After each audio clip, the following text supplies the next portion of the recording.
मेरो ससुरालीको घर हो यो भान्सा उतातिर घर अनि उता पारी पनि छ घर तीनटा छोराहरू हुनुहुन्छ अनि घर पनि तीनटा छ है अनि त्यसपछि तल हेर्नुस् खेतबारीहरू उतातिर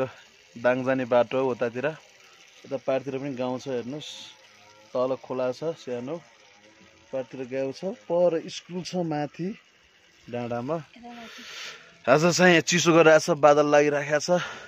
अँध्यारो गरिराखेको छ बरफ पर्ने सम्भावना धेरै छ त्यही भएर हामी पहिले तयारी पानी तताएर अहिले एक दुईवटा भाले काट्छौँ लोकल भाले ए अस्मिता मुर्गी काट्छौँ के काट्छौँ मुर्गा भाले मुर्गा काट्छौँ अनि खान्छौँ पानी तातिँदैछ यहीँ पकाउने हो हाम्रो भित्र पसाइ भएको छैन अझै भित्र पसाइ भएपछि भित्र पसिन्छ बल्ल भित्र पसाइ भएको छैन त्यही भएर बाहिर पकाएर खान्छौँ कल कहाँ गयो यो भाले गिरिराज भाले खाने होइन यो लोकल भाले उयो माथि बसेको छ त्यसलाई खाने हो आज म जुम गरेर देखाउँछु है रातो भाले खाने हो हो त्यो भाले आज हामी कटिङ गर्छौँ खान्छौँ चाहिँ पहाड ठुलो पहाड छ साग यहाँ भित्तामा हुन्छ सागी भित्तामा त बारीमा हुँदैन है भित्तामा हुन्छ साग यहाँदेखि वहीँसम्म भित्तामा साग छ त्यो सासुआमा हुनुहुन्छ चल्ला उल्दै हुनुहुन्छ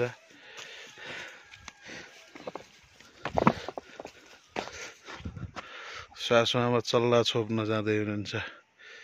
छोपेर ल्याउनुहुन्छ अनि त्यसरी चट्ट काट्ने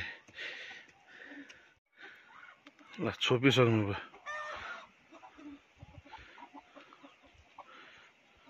ए छोपेर ल्याइसक्नु भयो सासुआमाले भाले भाले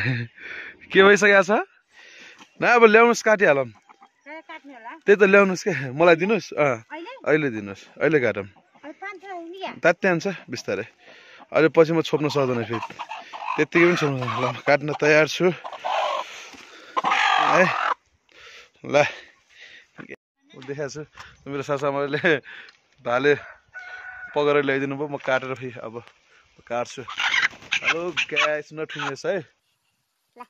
पानी त है राम्रोसँग है जाडो छ एकदमै त्यही भएर रुमाल बनाएको छु है सबैले भनेको छ रुमाल आज तत्तिँदैछ भाले तातो भाले पैया पैया गाउँ हेर्नुहोस् पछाडि यो चाहिँ मलाई राखिदिनु भएको सासुआमाले है काटेर खाने बेला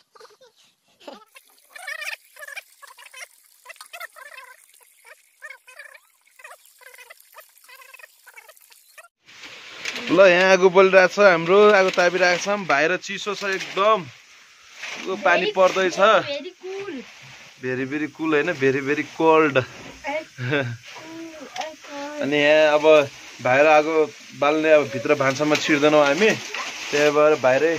गोठमा पोतेर व्यवस्था राखेका छौँ यहाँ भात पकाउने तरकारी पकाउने आगो चाहिँ अब आगो अहिले नबाल्ने रे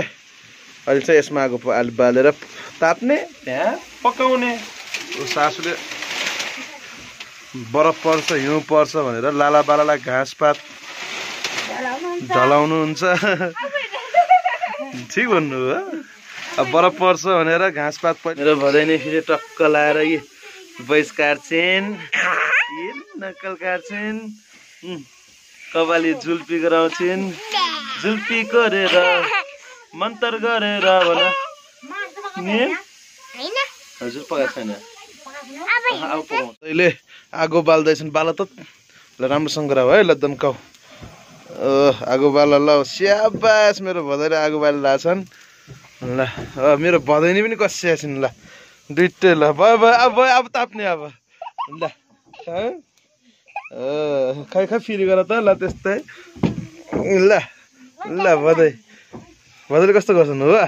ल आगो ताप्छौँ हामी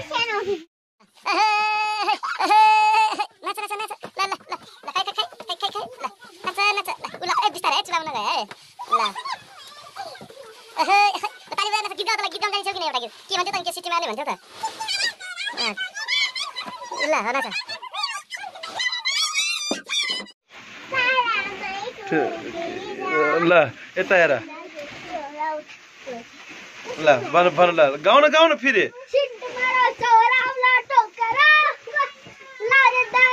स्याबास ल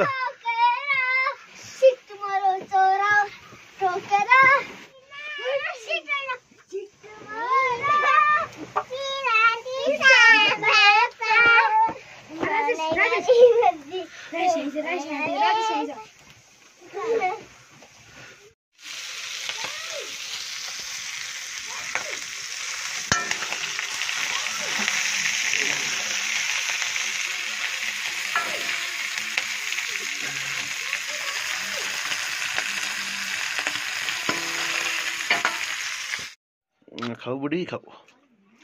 कस्तो छ नुन लाग्छ छैन हल्लाले मिठो छ हो हो लेग पिस लोकलको कुराको लेग पिस कस्तो छ मिठो छ ल हामीले प्रकलार पकाएर खाइसक्यो म पनि खाँदैछु ए मैले नि अर्को तरकारी दाल मकैको तरकारी र मासु यिनी पनि खाँदैछन् आमाले खानुहुन्न हामीलाई मात्रै हो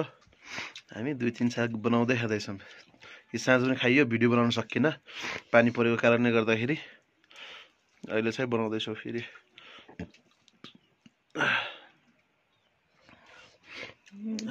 हौ है नमस्ते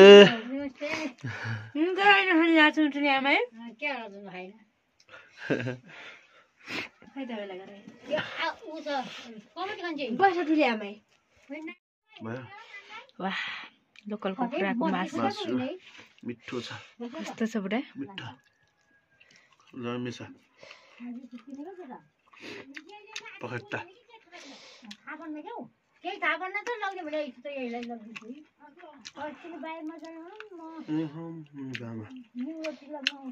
वाउ बुढा कस्तो लागिरहेछ कति साग खानुभयो 2-3 साग भयो एउटा भाले होइन घर कसो नखाने बुढाबुढीले होइन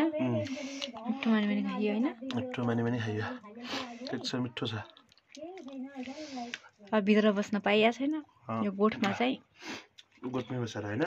गोठमा बसेर मिठो मिठो अन्न राख्ने ठाउँमा अन्न राख्ने ठाउँमा ठिक छ थ्याङ्क यू